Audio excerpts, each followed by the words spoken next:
Sa huling bahagi ng special food trip na ito, hindi maaaring hindi natin pasukin at alamin kung bakit nga ba hinahanap-hanap ng mga Pinoy ang lasa ng tamis. Likas sa mga Pinoy ang pagkahilig sa pagkain ng matatamis dahil kitang-kita ito sa mga panghimagas natin. Mula sa popular na halo-halo hanggang sa mga kakanin na minemeryenda ng mga Pilipino. Talagang masasabi natin na hindi mawawala sa panlasa natin ang tamis.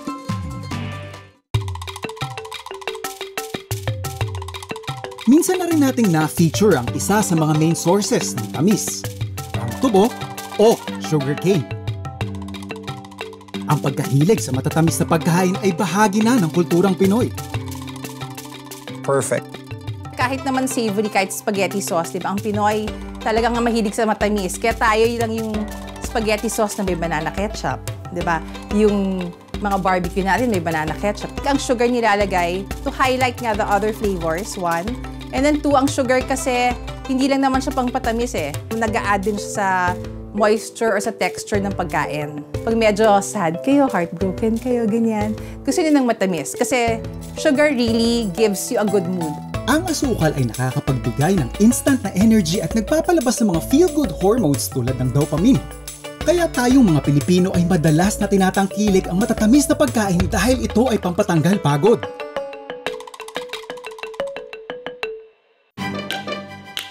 Dito sa Bohol Bee Farm, makakatikim ka rin ng iba't ibang masasarap na delicacies na pasok sa matamis mong panlasa. So this is your very famous squash bread. Yeah. So we have here malunggay and honey spread. This is butter-based na? Yeah. Masarap yung honey spread. And this one is the honey balina, fermented coconut wine. Cheers. Cheers, man. To good health. Yeah, good health.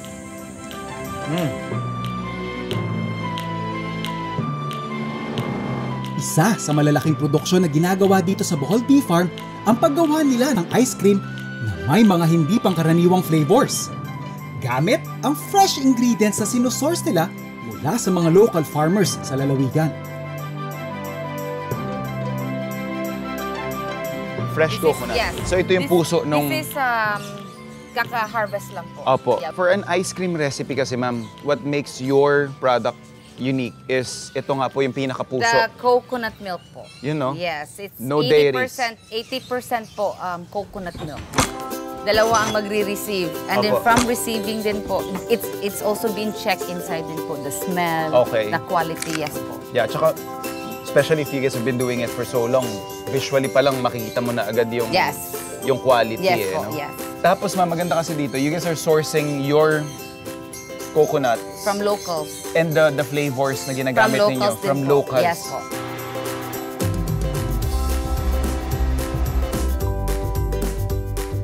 Cheers.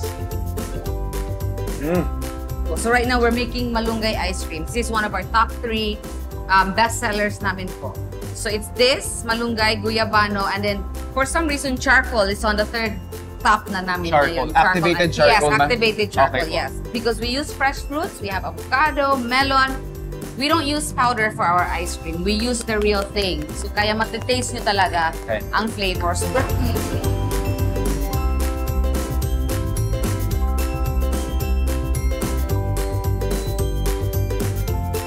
Masasabing 100% made with love talaga ang ice cream dito sa Bohol Bee Farm. At ang prosesong ito ang lalong nakakapagdagdag ng tamis sa labi ng mga nakakatikim nito. Oh my God, perfect texture.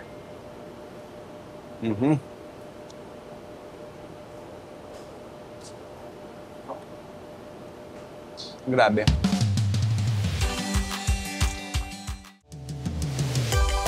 Hindi lang sa panghimagas pwede ang matamis dahil maaari din ito maging main ingredient sa isang masarap na putahe.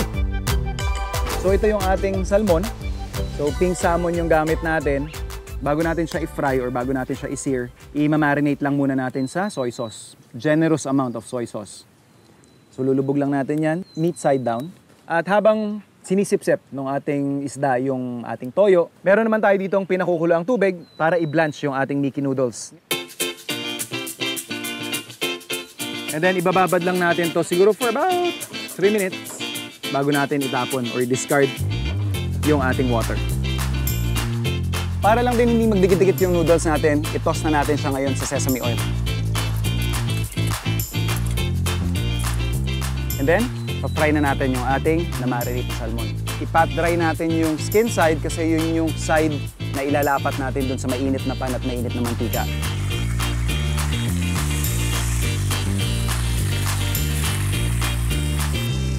Minsan, tatanungin natin kung gaano ba katagal lutuin dapat yung isda. Specifically for salmon, maganda kasi dito, dahil magkaiba siya ng kulay, meron tayong tinatawag ditong heat grain. Ito yung parang makikita ninyo yung side ng salmon from pink, nagiging pale or nagiging puti. So yun yung ibig sabihin kung saan na umaabot yung init galing sa ilalim. So kung gusto ninyong malaman kung gaano pa ba siya katagal maluto, depende na lang sa preference ninyo kung gaano ka-done or anong doneness ng isda yung gusto ninyong ma-achieve. But basically, yun yung pinaka-importanting step when cooking your fish is to have those visual cues para hindi ma-overcook yung isda.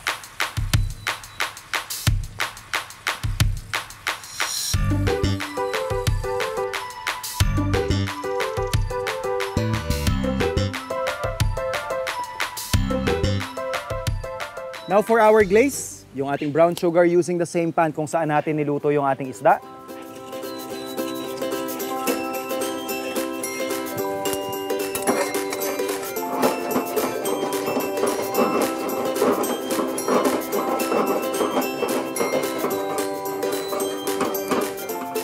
And yung ating toyo na ginamit kanina.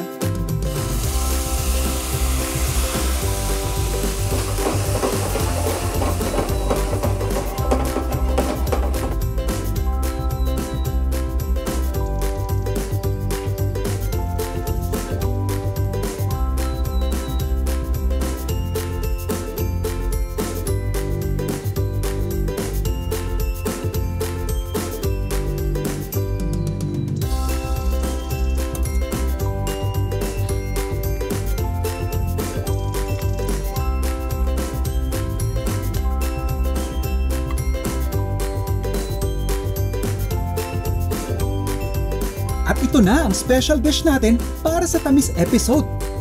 Brown sugar glazed salmon with sweet and spicy noodles.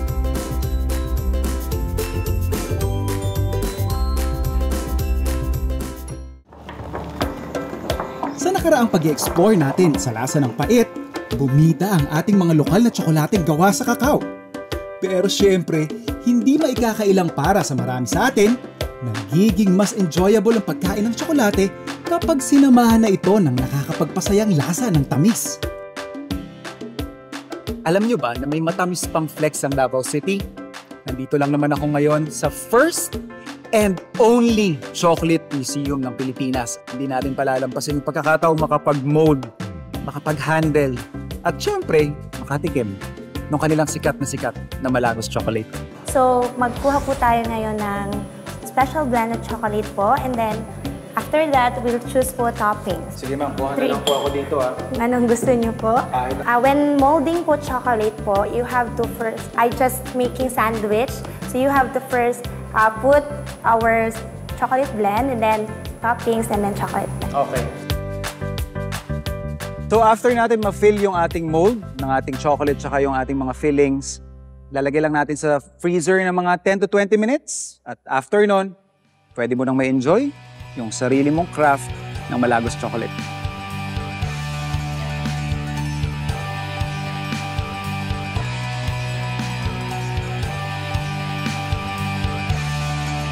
Dito sa Pilipinas, kahit saang lugar ka mapadpad, hindi mawawala sa kalsada ang mga pagkaing matatamis.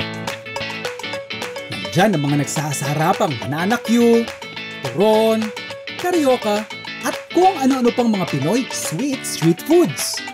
Karamihan din ang mga pasalubong na dinadala natin para sa mga mahal natin sa buhay, matatamis. Kabilang na dyan ang di mabilang na uri ng kakaning pinagpamalaki ng bawat probinsya. Gaya na lang ng kilalang puto kalasyaw sa Pangasinan. Nariyan din ang bibingka, na di na lang tuwing Pasko natin natitikman. Pasok din ang iba't ibang uri ng kalamay na natikman natin mula sa mga probinsya dito sa Luzon. Making sa pagbisita ko sa Bohol, meron din silang sariling proseso sa paggawa ng kalamay. Yung kalamay recipe po na ginagamit ninyo, Ano-ano po yung ingredients? Ito po ang ingredients po namin. Okay. Niyog, Okay. malagkit, muscovado sugar, brown sugar at peanut po. Bakit po kayo naglalagay ng muscovado at saka brown sugar? Mas magandang tingnan po pag combine ang dalawa po. Okay. Yes po. Yung kulay, may epekto po ba Yes sa po, kulay? sa kulay. At saka sa lasa po.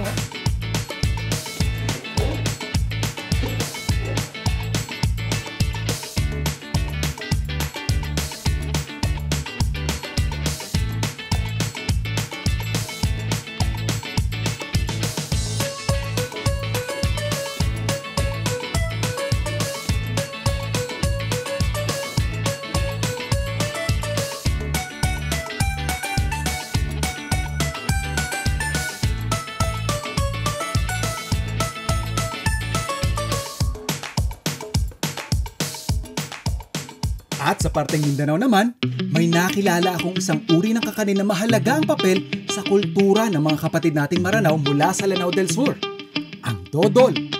Dinalaw ko ang isa sa mga tribal village nila sa Davao para matikman ito. Dodol overload. So, Ma'am Rima, para dun po sa mga kagaya kong bisita, mga hindi taga Davao, nakatutuwa lang ako na there's actually a spot, a place dedicated sa culture natin. So, ito po is basically what we call tribal village po, ano? Yes po. So, kung ako po yung bisita, ano po yung mga i-expect ko sa lugar na ito?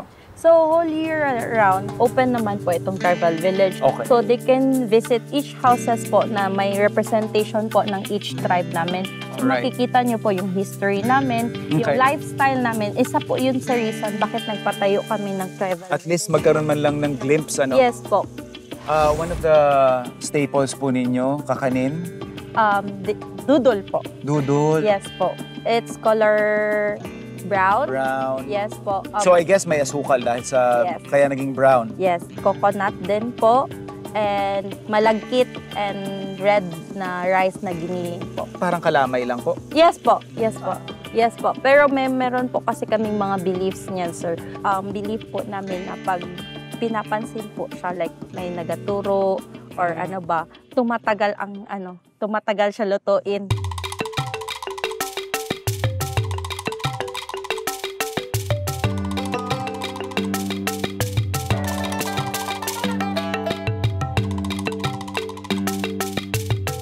Tara po, ako na magyayaya.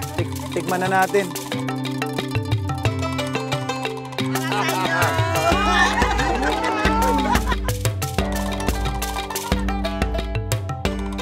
Hello po. Ayan. Chef. What I'm liking about dito sa tribal village is, yun nga, nagkakaroon ako ng idea kung ano ba talaga yung kultura, traditions. Somehow, nagkakaroon ako ng glimpse of what kind of community yung meron kayo. So, ito ma'am, curious ako, we've heard about apam before. Yes. I mean, familiar tayo sa apam. Tatlong ingredients lang, asukal, Asukal, nyog, nyog, at rice flour. rice flour lang. Okay. Kailangan bang takpan yan, ma'am? Kailangan din po siyang takpan para madali lang po siya. Para mag-steam.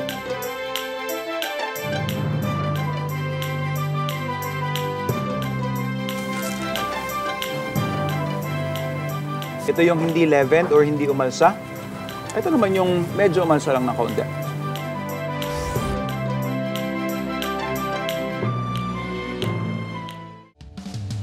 Tamis equals good vibes.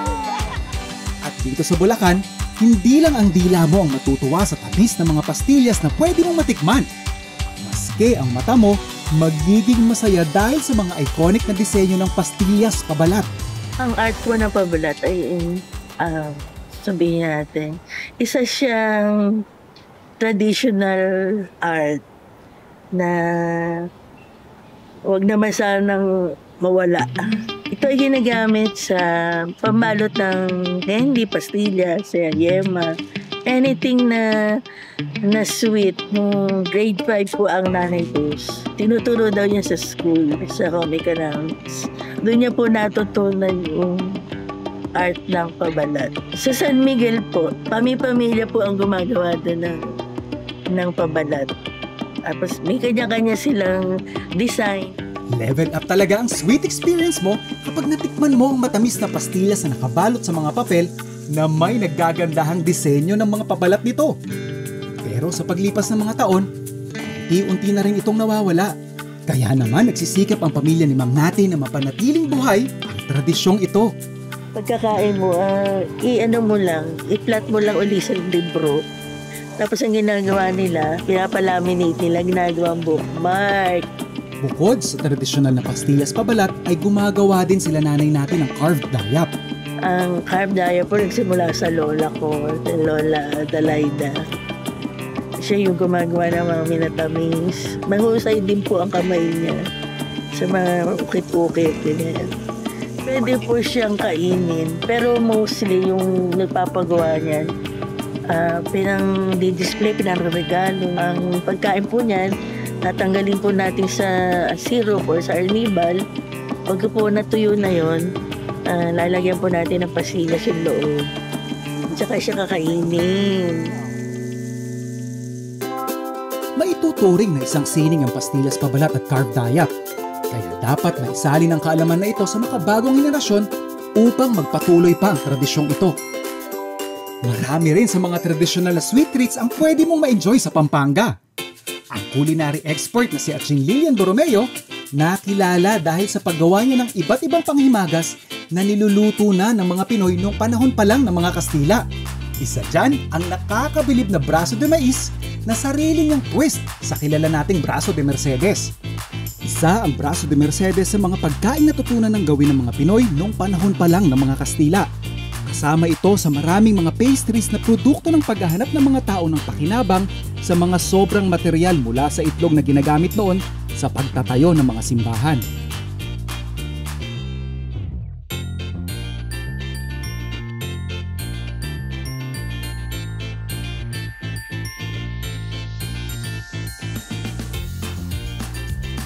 Pero sa panahon ngayon, hindi na kailangang mag-convert ka pa sa ibang relihiyon para matutunan ang paggawa ng braso de Mercedes. Dahil ituturo yan sa atin ang kaibigan nating pastry chef na si Chef Pixie Sevilla. Pinili ko tong recipe na to ngayon para sa Tamis episode dahil ang braso de Mercedes is very traditional, lalo na sa mga tao na taga Bulacan na tulad ko. Favorite namin ito at alam naman natin ang mga Pinoy, ang panglasa, talagang super tamis. So, egg whites muna. Then we add in the cream of tartar, then sugar. So, inaantay natin maging stiff peak ng egg whites. Maghanda tayo ng pan na ganito, parang lined lang siya ng parchment. Kung walang parchment, pwede naman lagyan ng wax paper na lang.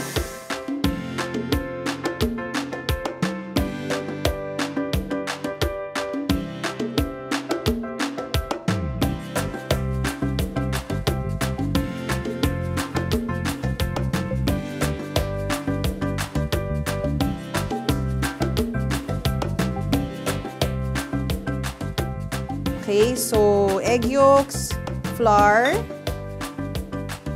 so whisk together. Yan, i-beat natin magkasama. Okay, so ito yung pang-pathicken ng filling natin. And then, ilalagay natin ang evaporated milk sa kaldero. I-heat natin, initin natin to ng bahagya, konti. And then, i-add natin yung condensed milk. Okay, pang-patamis. Ito yung talagang traditional braso de Mercedes. Iinitin natin ng konti, yung evaporated milk tsaka yung condensed milk. Hindi naman kailangan kumulo. Parang ano lang, mainit lang ng konti. Kaya natin ginagawa yon kasi hindi natin pwedeng ibuhos sa eggs yung mainit, kundi scrambled eggs ang labas natin. And we don't want that. Gusto natin custard, yung palaman ng braso. So, parang i-introduce lang natin yung medyo mainit na milk dun sa eggs. Tapos, isosoli rin naman natin yung eggs. Isasama rin natin dun sa milk. Hindi lang natin kasi pwedeng biglayin. Parang, parang love lang yan. Hindi pwedeng biglayin. Intro muna, diba? Pakipot ng konti. Sithicken na natin to. Start yan. Hanggang mag-bubble. Ito, papaboil natin. Pero kailangan tuloy-tuloy na halo. Ang sweet para sa akin, kasi iba-ibang degrees ng sweetness eh. But for me, my personal taste, hindi ko sinasobrahan yung sugar, hindi ko sinasobrahan yung sweetness. So gusto ko lang balansyado yung tamis dun sa ibang flavors, hindi yung purong tamis lang. Okay, so kailangan natin tanggalin yung paper. So mag-ingat lang tayo dun sa steam nung merengue kasi medyo mainit. Mainit siya eh.